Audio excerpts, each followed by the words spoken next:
Hello and welcome to another episode of the Agency Leadership Podcast. I'm Chip Griffin. And I'm Ginny Dietrich. Not Jenny Juju this week. You're back to being. I was going Ginny to, Dietrich. and then I decided I really don't want to create that trend. So. I could hear the hamster wheel spinning in your head, or maybe it was next to you. I'm not really sure. I mean, it's also next to me, but yeah. So speaking of hamsters, makes me think of groundhogs. Groundhog Day. We're doing the same thing over and over and over again, right? Which is 2020, which is the lead-in to our topic today. Because our topic today comes to us from our friend Brad Farris, another Chicagoan. He is, and Brad Farris, by the way, has the best laugh on earth. The best. If you get him laughing, it will be. It over is a very good laugh. And you just start laughing, and then 20 minutes goes by, and you've accomplished nothing, but you have laughed until your abs hurt. He's amazing. He is a lot of fun to talk with. So he's very fun, yeah. But very smart. And very smart too. But yeah, I mean, come on, fun is more important than smart these days, right? So, I mean, I feel like it is, but yeah. Whew.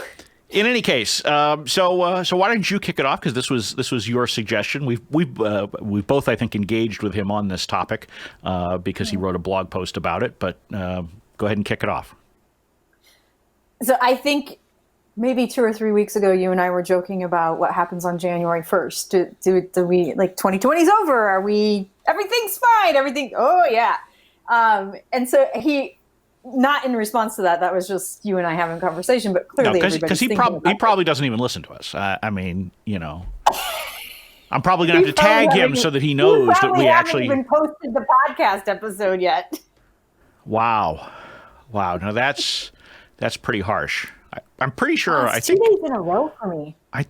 Yes, you've been attacking me a lot lately. Thanks, I appreciate it. I think I'm caught up on publishing. Maybe, I don't know. Okay. I'll have to look through my files. You know, I forget sometimes. It's hard. It's 2020. It is hard, and really, I shouldn't make fun of you because you do all the work. I just show up, so I should not make fun of you. I'm still going to make fun of you. Thank you. I appreciate that slight concession, I guess. Sort of. So he wrote a blog post called "What's Going to Make Next Year Different from This Year?" And he says, "I know we're all looking forward to turning the page on 2020. It's been a year. But things don't automatically improve just because we change the calendar, right? If you want 2021 to be different from 2020, you need to take different actions and make different decisions. It's not automatic. You have to make it happen." That is absolutely true. Amen. I mean, look, not to get too philosophical, but time is an artificial construct anyway. So, right.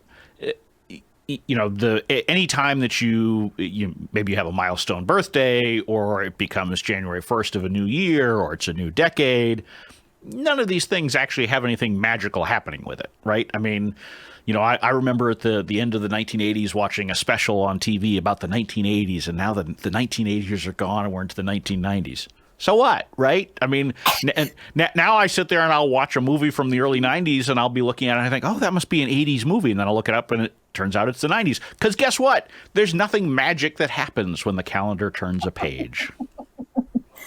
Although we do evolve from things like bell bottoms, and then we come back, and then we evolve, and then we come back.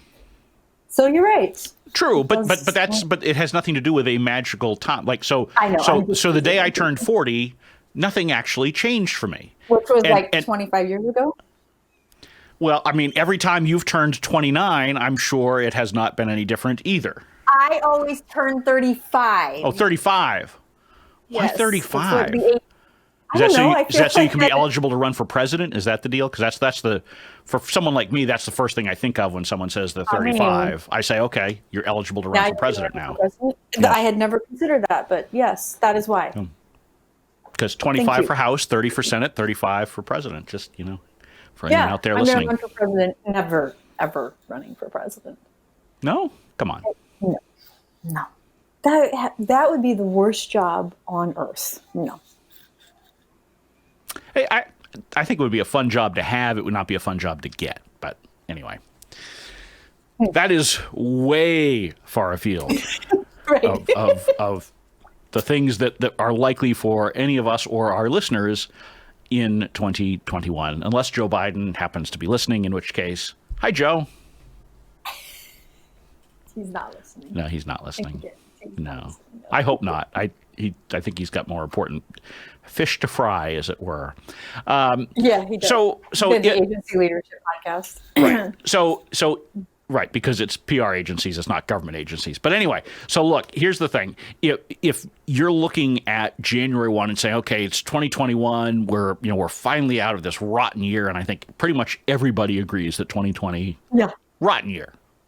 Yeah. I mean, even if you've done relatively well, it's still kind of a rotten year for all sorts of reasons. So what should you be doing? How do you really set yourself up for success in the new year if it's not just magical because the calendar has changed? Well, I really like what he has to say about this. And he says, one of the challenges I'm seeing, and we've talked about this too, about making plans for 2021 is there's so much uncertainty.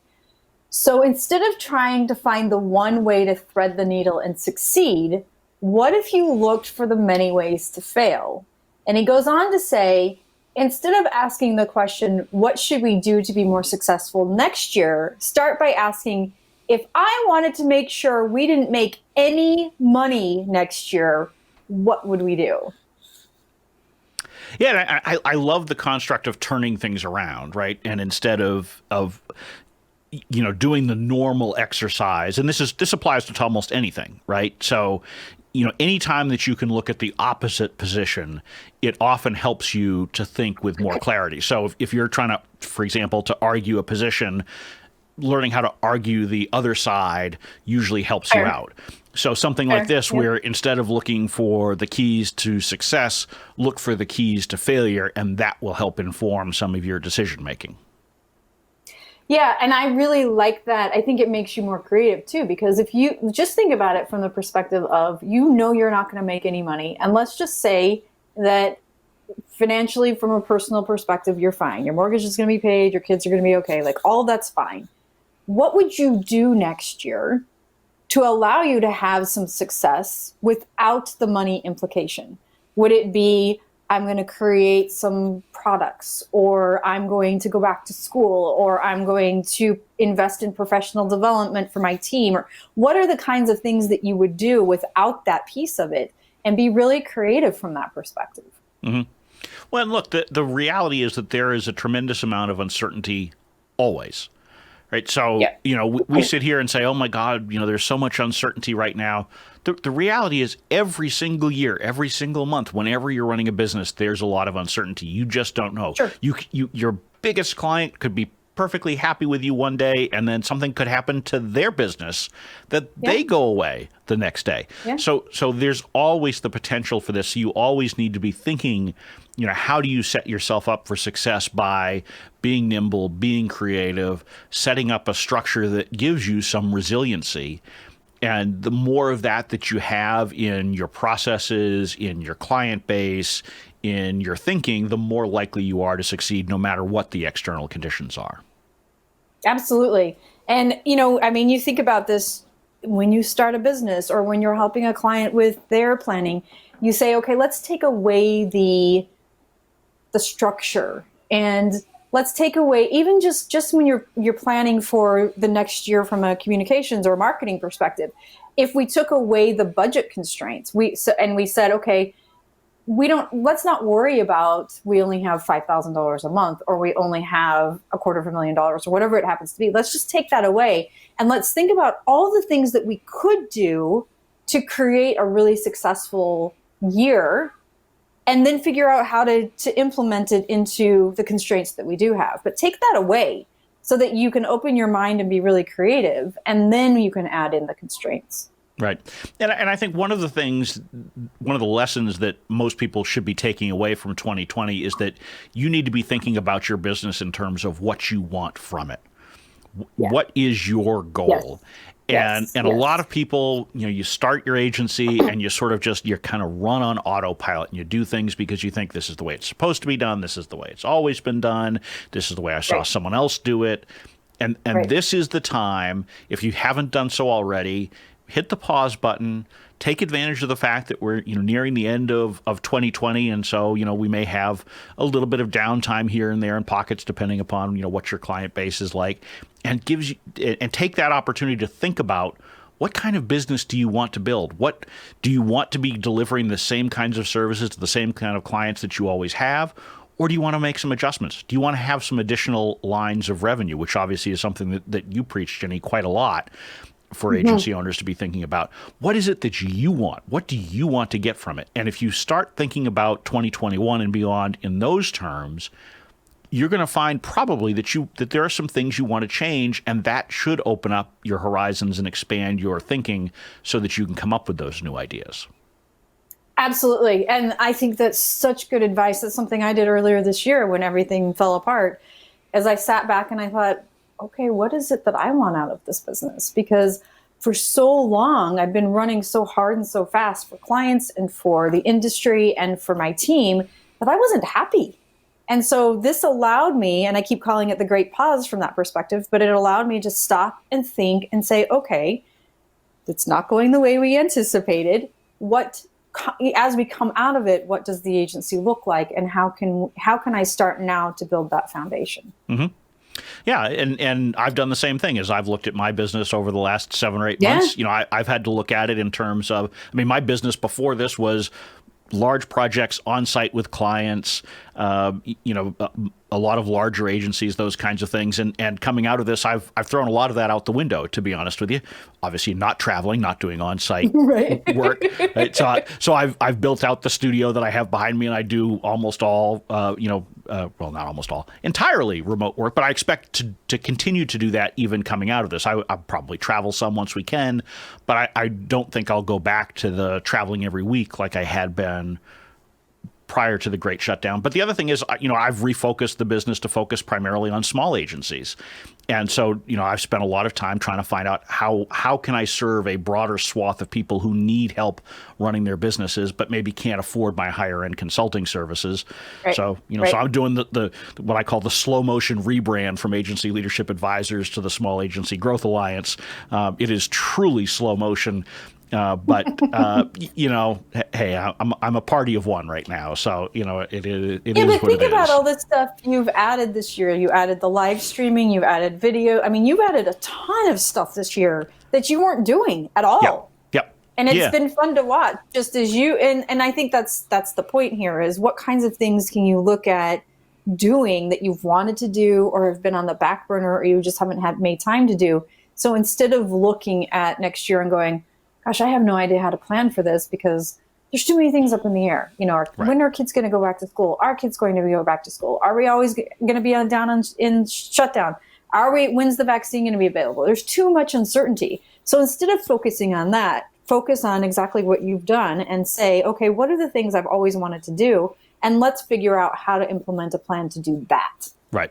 And I think the key is to take some chances, try some different things, because, whether that's, trying to offer a service that's maybe a little bit different than what you've done before, or servicing a different kind of client, or, using some different marketing tactics, and not all of them are going to work. Not all of them are going to make sense over time. I had been doing those live streams 3 days a week. It turned out that really wasn't probably productive for all sorts of reasons. The audience wasn't likely to be there 3 days a week, so I've moved it to 1 day a week. Fine. So what? You learn through the process, and it gives you a chance to try and test different things. And so take advantage of the new year. While it doesn't change anything on its face, it does give you an excuse to change things.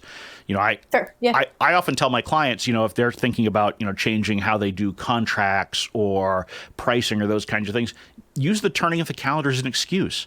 We're going into a new year, so we're changing the format of our contracts or something like that. And it's a normal way of doing it that doesn't alarm anybody. So take advantage of the calendar to experiment and try different things if that's something that you're inclined to do. Yeah, I think it's really smart advice from Brad's perspective. We can link to his article in the show notes. It's pretty short. It's a pretty easy read. But, he just says, try brainstorming that for a minute. If I wanted to make sure we didn't make any money next year, what would we do? And then take that question. If you have a team, take it to your next team meeting and and take it to friends, take it to industry friends, whatever, however you like to brainstorm, and see what kinds of things you come up with. Yep. Yeah, no, I mean, it's a really great way of doing it. And I think that most of you listening within the first 5 minutes will come up with a hefty list of things that you could do to run your business into the ground. Some of them are probably things. I don't think that's what he's saying. He's not saying run your business into the ground. Well, no, but if you're talking about not making any money. Yeah, but I think I'm looking at it from the perspective of if we make sure that we're not going to make any money. So that means that we're not going to bring on new clients. Right. We're going to focus on other types of things. That's how I read it. That's how I perceived it was, what are the things that I can focus on next year? Because I'm not focused on business development or whatever it happens to be. I'm not going to make any money. But what can I do over here that's going to build a foundation so that I can make more money in 2022? Gotcha. And I that's think how I perceived it. That's a good idea too. To me, what I would think of in terms of, what are the things that I could do to destroy the business? Because those are the kinds of things that I can think about. Okay, how do I make sure that doesn't happen? Right. Well, but there are things, if you say, okay, if I made sure that I didn't get any clients, right, any new clients, and so then you say, okay, well, if I want to avoid that, what do I need to do? How do I make sure that I continue to get clients? That's fair. If I'm worried about losing big clients, how do I offset that? So to me, and I think there are a lot of different ways that you can go about doing this, but to me, I would look at those things that are, that I could do to really damage the business and figure out how to make sure that doesn't happen. What's the opposite of that? Fair. So, however you do it, it's a useful exercise to be thinking about it in different and fresh ways today than the way that you did maybe yesterday. Yeah, absolutely. I think it's a really interesting way to do it. Nice job, Brad Farris. And thank you, Brad. Thank you for giving us something to talk about today, because otherwise Jenny and I would have sat here silently scratching our heads and saying, what is there to talk about? We've never been known to do that. No, but sometimes the topics are better than others. So this I think was a good topic. I think this was not a stretch. I think it's a really, really smart idea. I like it a lot. It is indeed, and you should actually follow Brad for all sorts of other insights, because he shares blog posts on a very consistent basis and has lots of good ideas in them. So don't just read this one. Subscribe to his blog or his newsletter at the same time. Yes, and if you have a chance to have a conversation with him, see if you can make him laugh, because it's worth it. It's not that hard to make Brad laugh. It really is. That's true. It's not. Fair. That's fair. As you laugh, it's not very hard to make you laugh either. So it's not hard to make me laugh. Yeah. I think I'm laugh at myself. So yeah. With good reason. On that note, happy Thanksgiving. Yeah, except this is going to be published after Thanksgiving, so hope you had a great. Never mind. I hope you had a nice Thanksgiving. Because we're not publishing during Thanksgiving week, since I suspect. All right. Because no one will be listening. Because you're not going to record with me on Thanksgiving Day, and Thursday is our recording time. I mean, I would happily do it. I would, but I know you would. You but you believe in taking time off or some such thing. I do. Which I believe in sleeping in, riding my bicycle, playing Monopoly. Yeah, but isn't sleeping in for you basically like the same as for me? Like you sleep in until 4:45 instead of 4:30 or something crazy? It's not the point. Okay. I don't have to set an alarm, and I don't have to get out of bed. I could lay there if I wanted to, even if I was awake. Yeah. Well, all I can say is at least it's not summertime, so we no longer have the risk of me crossing with my son where he's going to bed as I'm getting up. Right. Right. And we only had that happen one time over the summer, where it was, I think, about 3:45. He was going to bed and I was getting up. So anyway, on that note, we hope you had a great Thanksgiving, since you will be listening to this after. Yes. But Ginny, I hope you have a great Thanksgiving, since we were recording it Thanks, before. Chip, so, you too. Yeah. And on that note, we will wind up this episode. I'm Chip Griffin. And I'm Ginny Dietrich. And it depends. As his shirt says.